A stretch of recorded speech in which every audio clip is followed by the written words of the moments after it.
Hello student. आज हम कक्षा 10 की अध्याय विज्ञान के अध्याय 10 प्रकाश का परावर्तन व अपवर्तन पर चर्चा करेंगे। सबसे पहले हम इस अध्याय का थोड़ा सा परिचय जान लेते हैं।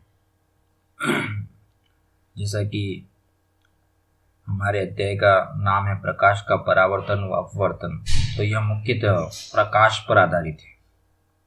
यह जो चैप्टर है वो प्रकाश के बारे में जानने पर आधारित है। तो सबसे पहले हम बात कर लेते हैं कि प्रकाश के बारे में विज्ञान की जिस शाखा में अध्ययन किया जाता है उसे प्रकाशिकी कहते हैं। प्रकाशिकी वह शाखा है जिसमें प्रकाश के सभी प्रकार के गुणों का अध्ययन किया जाता है। अगर हम प्रकाशिकी की बात करें तो प्रकाशिकी में प्रकाश की जो प्रकृति है उसको मूलतः या मुख्यतः दो भागों में विभक्त किया गया। पहली जो प्रकृति है वो तरंग प्रकाशिकी माना गया, अर्थात जो प्रकाश सूर्य से आता है वह तरंग नुमा प्रकृति की सहायता से धरती पर पहुंचता है। अर्थात एक बार श्रृंग एक बार गर्त, श्रृंग गर्त, इस तरह से जैसे पानी के अंदर तरंग उठती है। जब अपन कोई पत्थर मारते हैं तो पानी के अंदर जिस प्रकार से तरंग उठती है ऊपर नीचे, वो तरंग प्रकृति का हमको देखने को मिलता है। उसी प्रकार से सूर्य से जो प्रकाश आता है वो भी इसी तरंग प्रकृति से हमारे धरती की सतह पर पहुंचता है। इसमें दूसरा है किरण प्रकाशिकी। किरण प्रकाशिकी में ये माना गया है कि जो सूर्य से प्रकाश आ रहा है वो एकदम सीधी रेखा में आता है और एकदम सरल रेखा में गमन करता है और सूर्य से सीधा आता है और सीधा हमारी धरती की सतह या पृथ्वी की सतह पर टकराता है। ये दो मत हैं प्रकाश की प्रकृति के, और ये दोनों मतों को किसके और कौन सी शाखा में पढ़ा जाता है? प्रकाश। अर्थात प्रकाश का पूरा डिटेल जिस शाखा में पढ़ा जाता है विज्ञान की वो प्रकाश की। प्रकाश के सभी गुणों का अध्ययन करने के लिए दोनों प्रकृति को स्वीकार करना आवश्यक है। अब हमारे सामने, बच्चों के सामने या विद्यार्थियों के सामने एक असमंजस की स्थिति आती है कि प्रकाश तो किसी एक ही प्रकृति को पकड़ रहा होगा, तो इसमें से वास्तव में कौन सा है वो हमें जानना है। तो हम यहाँ पे यही कहेंगे कि प्रकाश के यदि सभी गुणों का अध्ययन करना है, प्रकाश के बहुत सारे गुण होते हैं। परावर्तन होता है, अपवर्तन होता है, विवर्तन होता है, व्यतिकरण होता है, इस प्रकार से। तो इन सभी गुणों का अध्ययन करना है तो हमें दोनों गुणों को, दोनों प्रकृतियों को स्वीकार करके ही आगे बढ़ना पड़ेगा। अतः हम यहाँ यह कह सकते हैं कि प्रकाश की प्रकृति कैसी, अगर हमें पूछा ही जाए तो हम कहेंगे प्रकाश की प्रकृति द्वैत प्रकृति, अर्थात दोनों गुणों का समावेश है हमारे अध्याय में। अब हमारा ये तो मैंने एक सामान्य सा परिचय दिया प्रकाश का, लेकिन अब हम अपने लेवल पर आते हैं, हमारी कक्षा 10 के लेवल में। तो हमारे अध्याय में हम प्रकाश के केवल किरण प्रकाशिकी गुण को आधार बनाकर अध्ययन करेंगे। अर्थात हमारे जो चैप्टर में जो गुण दे रखे हैं वो केवल किरण प्रकाशिकी पर आधारित ही, वो तरंग प्रकाशिकी वाले नहीं। हो सकता है वो आगे हायर क्लासों में आपको मिलेंगे। यहाँ पे आपको एक हल्का सा परिचय ही दिया गया, तो ये तो और भी अच्छी बात होगी। चलो अब हम बात करते हैं किरण प्रकाशिकी के बारे में। तो हम जानते हैं कि प्रकाश हमारे जीवन का अत्यंत महत्वपूर्ण तत्व है, सबसे महत्वपूर्ण है। क्यों? क्योंकि इसके बिना जीवन की कल्पना करना आसान नहीं है। अगर प्रकाश नहीं होगा तो जीवन की कल्पना करना आसान नहीं है। क्यों नहीं है? क्योंकि हमारे आसपास सभी वस्तुओं का दृश्यमान दिखाई देना प्रकाश की ही देन है। क्योंकि हमें जो भी चारों तरफ से हमारे को दिखाई देती है वस्तुएं, उन सब के लिए जो महत्वपूर्ण चीज है या महत्वपूर्ण तत्व है वो क्या है? प्रकाश। प्रकाश के बिना हम किसी भी वस्तु को नहीं देख सकते। या तो प्रकाश नेचुरल हो सकता है, आर्टिफिशियल हो सकता है, लेकिन प्रकाश का होना वस्तु को दृश्यमान बनाने के लिए अति आवश्यक है।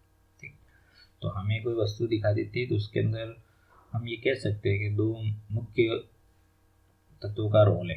एक तो प्रकाश का और दूसरा हमारी आंखों का, है ना।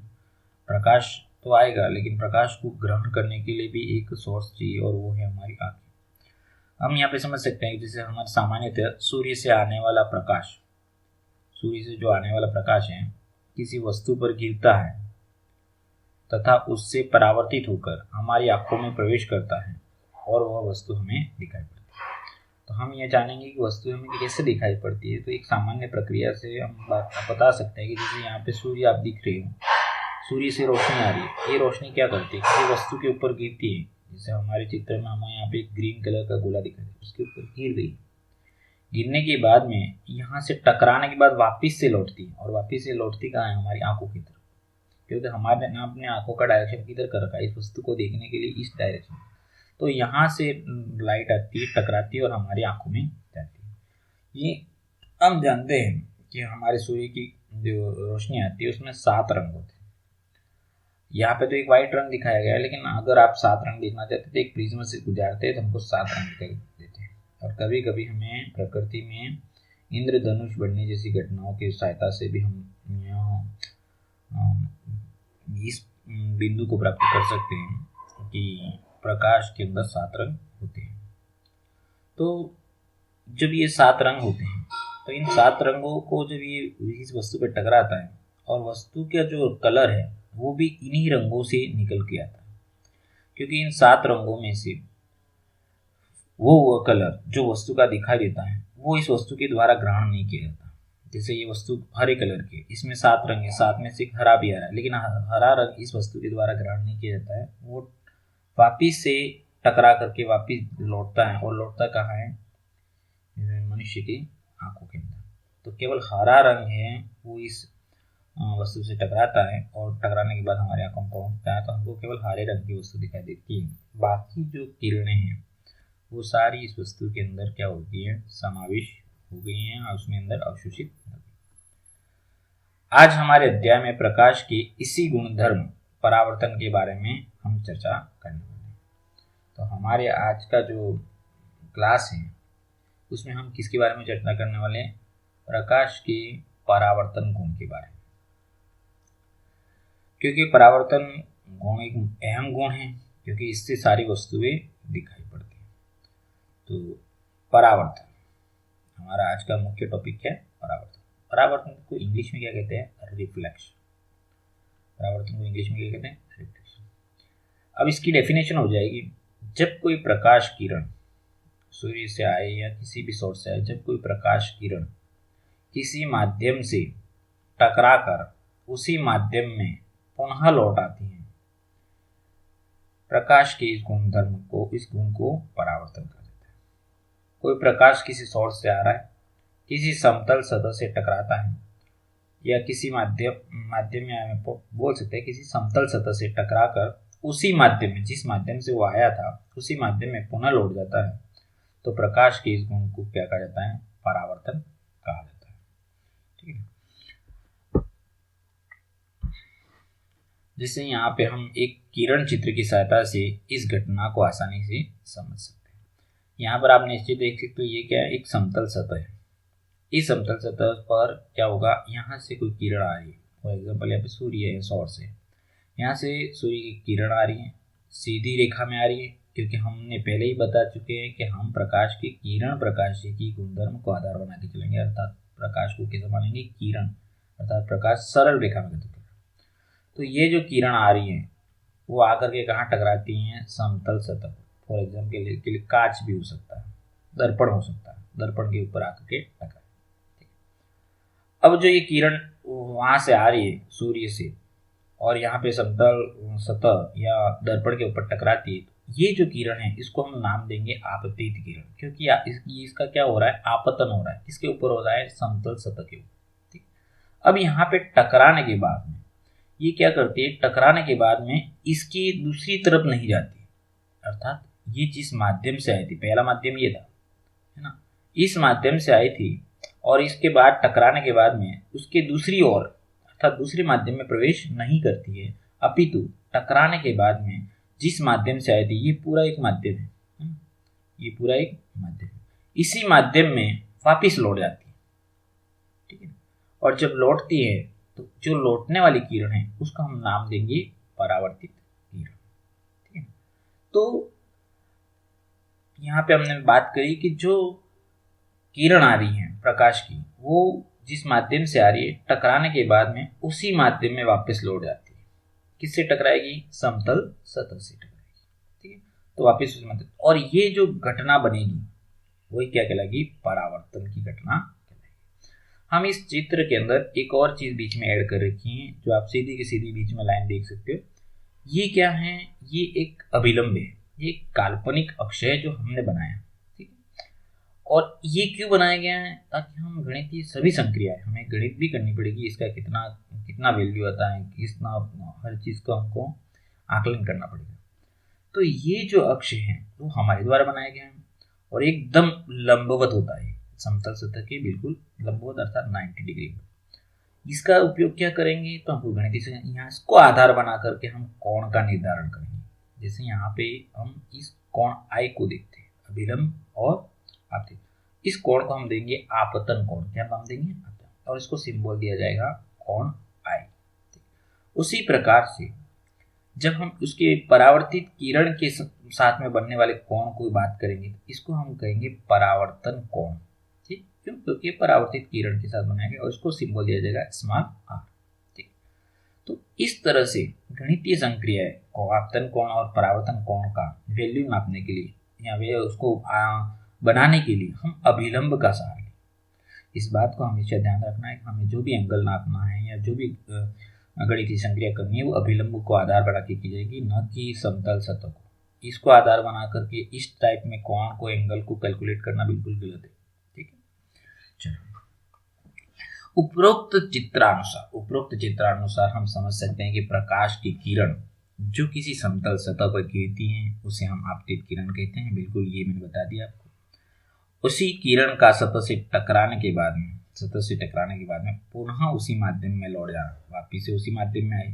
ठीक है, आपको माध्यम किसे समझना है? ये पूरा डायरेक्शन है ना, एक माध्यम एक तरफ, और ये जो समतल सतह है उसके नीचे वाला दूसरी तरफ कहलाता है। ठीक, तो ये उसी माध्यम में वापिस लौटी है, ये पूरा एक ही माध्यम है, इसी के अंदर वापिस लौटी है।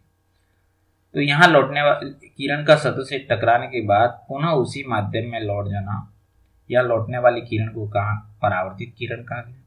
समतल सतह के एकदम लंबवत एक काल्पनिक सीधी रेखा खींची जाती है जिसे हम क्या कहते हैं? अभिलंब कहते हैं, जो मैंने फिलहाल बताया आपको। इसी को आधार बनाकर गणितीय संक्रियाओं को इस पर लागू किया जाता है। ठीक है, तो सारी गणितीय संक्रिया करने के लिए हमें अभिलंब का सहारा। अब हम बात कर लेते हैं आपतित किरण व अभिलंब के मध्य बनने वाला कोण आपतन कोण कहलाता। बिल्कुल, अभी मैंने बताया, आपको जिक्र किया इसका। जबकि परावर्तित किरण व अभिलंब के मध्य बनने वाला कोण क्या कहलाएगा? परावर्तन कोण कहलाएगा। बिल्कुल सरल है, जैसा नाम है वैसे वैसा ही एंगल बन रहा है। परावर्तित किरण व अभिलंब की बनाओगे परावर्तन, और आपतित किरण व अभिलंब की बनाओगे आपतन कोण। ठीक है, अब हम कर लेते हैं परावर्तन के नियम। जब हम परावर्तन की घटना को पूरी तरह से भली भांति समझ में आए तो हमारे जो एग्जाम व्यू पॉइंट से हमारे प्रश्न आएगा कि परावर्तन के 2 नियम लिखिए। तो यहाँ पे हमें इस बात को विशेष ध्यान में रखना है। तो परावर्तन के नियमों के जिक्र करें तो 2 मुख्य नियम इसमें। पहला नियम क्या है? परावर्तन की परिघटना में या परावर्तन की घटना में हमेशा जो आपतन कोण है, अभी मैंने समझा आपतन कोण क्या होता है, अभिलंब और आपतित किरण के बीच में बनने वाला कोण। आपतन कोण व परावर्तन कोण का मान बराबर होता है, अर्थात आपतन कोण का सिंबल दिया था कोण आई और परावर्तन कोण का सिंबल दिया था कोण आर। तो ये देखो कोण आई बराबर क्या हो गया? कोण आर। यहाँ पे देख सकते हो आप, ये जो आपतित किरण है, ये आपतित किरण, ये क्या हो गया? अभिलंब। अभिलंब और आपतित किरण के बीच बनने वाला कोण यहाँ पे अगर 30 डिग्री है, ठीक, तो अभिलंब और परावर्तित कोण के बीच में बनने वाला कोण भी कितना हो जाएगा? 30 डिग्री। अर्थात 30 डिग्री ये होगा तो ये भी 30 डिग्री, ये 60 होगा तो ये भी क्या होगा? 60। तो ये दोनों एंगल हमेशा बना रहेंगे, लेकिन कंडीशन क्या होनी चाहिए? वो घटना क्या होनी चाहिए? परावर्तन की होनी चाहिए। दूसरा, इस परिघटना में आपतित किरण, परावर्तित किरण व अभिलंब एक ही तल में मिलते हैं। आप देख सकते हो यहाँ पे हो गया आपतित किरण, ये परावर्तित किरण और अभिलंब, तीनों एक ही तल में। ठीक है, ये इस डायरेक्शन में आप देख सकते हो, ये सारे एक ही तल में। ठीक, तो हमेशा एक ही तल में रहेंगे। और अब ये 2 मुख्य गुण हो गए परावर्तन के। और यहाँ पे परावर्तन गुण का हमारे जीवन में बहुत अहम रोल है, क्योंकि प्रकृति में सभी वस्तुओं को दृश्यमान होने में प्रकाश के परावर्तन गुण का ही योगदान है। इसलिए हमें इस गुण को भलीभांति समझना जरूरी है, और इसको आज हमने इसके ऊपर अच्छे से चर्चा करी है, और मैं मानता हूँ कि आपको अच्छे से समझ में भी आया होगा। नहीं आए तो इसको बार बार रिकॉल कीजिए, इसकी प्रैक्टिस कीजिए, तो आपको और भी इसके बारे में क्लेरिफिकेशन मिलेगा। बहुत ही सरल है, कोई दिक्कत नहीं है। तीन ही तो एलिमेंट है इसके अंदर, एक आपतित किरण है, एक परावर्तित किरण है, और एक क्या है, अभिलंब, और उसी माध्यम में वापस लौट जाते हैं। अगर इधर से दूसरी ओर प्रवेश करता तो दूसरा गुण हो जाता, और वही वापस जा रहा है तो परावर्तन का गुण है, और परावर्तन के कारण है सारी दुनिया में सारी चीजें दृश्यमान है। तो आज के हमारी क्लास में बस हम इतना ही चर्चा करेंगे। कल फिर से नेक्स्ट क्लास में हम इसके आगे कंटिन्यू करेंगे। तब तक के लिए इंतजार करिए, धैर्य रखिए। धन्यवाद।